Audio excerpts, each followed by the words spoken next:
il est venu lui poser une question. Il lui a dit, mon jardin, eh bien, est touché par la sécheresse. Que dois-je faire?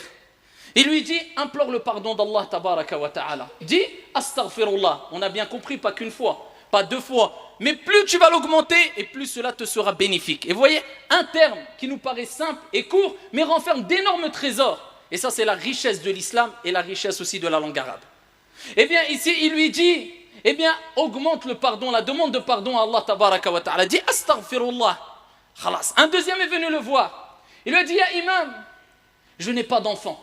Il est touché par ce qu'on appelle aujourd'hui la stérilité. Je n'ai pas d'enfant. Que dois-je faire? Il lui dit, implore le pardon d'Allah Jalla wa ala. Augmente al-istighfar, le fait de dire astaghfirullah. Repends-toi auprès d'Allah Azza wa Jalla, demande pardon. Un troisième est venu le voir.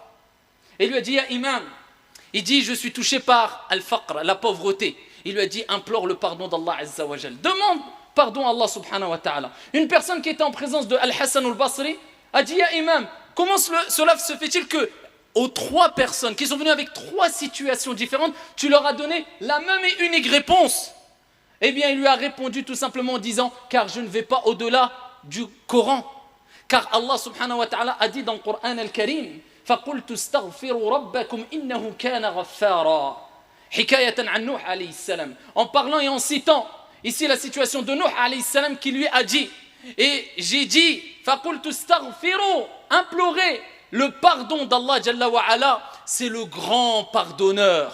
Et quelles sont les conséquences après le fait d'implorer le pardon d'Allah Azza wa Jalla? Allah le cite dans le Coran al-Karim, yursilis samaa alaykum midrara. Il fera descendre du ciel sur vous des pluies abondantes. Ah, réponse au premier qui a dit, mon jardin est touché par la sécheresse. Yursilis samaa alaykum midrara wa yumdidkum bi amwalin. Et ensuite Allah Jalla wa ala dit, et il nous rappelle après l'istighfar, qu'est-ce qu'il y aura? Non seulement il y aura la pluie, et Allah tabaraka wa ta'ala vous comblera de biens, d'argent et de biens de façon générale, et d'enfants. Donc on a la réponse à celui qui a été touché par la pauvreté, les biens, et la réponse à celui qui lui a dit, ya imam, je n'ai pas d'enfant, touché par la stérilité.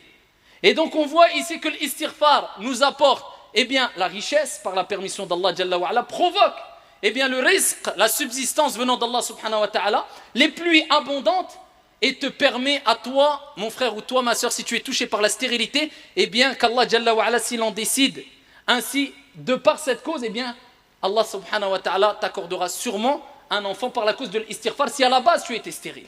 Donc augmente l'istighfar sans jamais désespérer et en comprenant le sens de l'istighfar.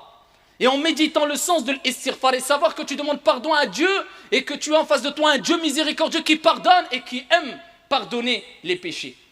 Parmi les bienfaits et les bénéfices de l'istighfar aussi, on a un hadith. Je ne voulais pas citer tout à l'heure en langue arabe. Ici, c'est un hadith qui est jugé faible. Il est rapporté par Ibn Majah, il est rapporté par Abu Daoud, il est rapporté par l'imam Ahmad fi Musnadih, jugé faible par certains gens du hadith et bon par d'autres gens du hadith. Mais même si on prend en considération qu'il est jugé faible, ça ne veut pas dire qu'il est maoudou, ou bien qu'il est chèvre, qu'il est marginal, ou qu'il est faux, et en plus de cela, on parle des mérites. Donc il n'y a pas de mal de le citer. Le prophète alayhi salatu wa salam a dit, Man lazima al-istighfar. Man lazima, cela indique celui qui persévère. C'est pas simplement, et on revoit le principe d'augmenter, celui qui persévère dans l'istighfar. Il dit beaucoup astaghfirullah, il persévère. Man lazima, celui qui persévère dans l'istighfar.